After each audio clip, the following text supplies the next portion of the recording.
I'm getting noticed as soon as I start talking. All right, where the hell are you from? And I kind of worked that and started working the bar, doing what I do.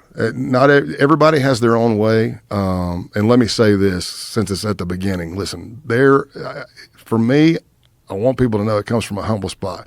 There are men and women out there that have done way more undercovers than me. They have been through more harrowing things than me. I already said, I've got mentors, I've got peers, I've got people I've been blessed to mentor. Some of them don't want to talk. Some of them haven't had the opportunity. So just know it's coming from a love kind of place. Got it. So when you say you work in the bar, what do you mean? You just like making friends with people there? What I did last night here in Austin.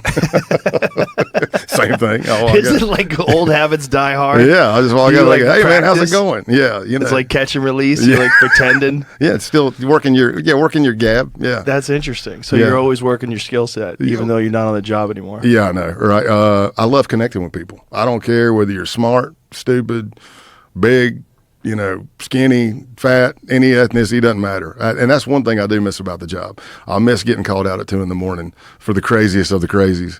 And you show up to do an interview, and essentially I befriend you, and you either confess or we find out you really weren't doing anything. I do remember one night, this wasn't undercover, but they called me because towards the end of my career I was doing nothing but mainly domestic terrorism. And they call me, they go, we got one down here. He's a white supremacist. He's assaulted a cop, this, that, and the other. Well, I get down there. It's like 3, 4 in the morning now. I do my spiel. I'm not screaming at the guy, man, you need something to drink. Here, man, you look cold. Here's a coat. So tell me about what happened. I'm not here for this other stuff. And I start talking. Well, somewhere in there, I'm like, okay, this guy's not a white supremacist. He's a sovereign citizen. And he's just anti-government. Pro-sheriff, elected, but anti-government. Sovereign citizens, I really can't stand to deal with them. It's like absurdity to the max. Explain sovereign citizen to people.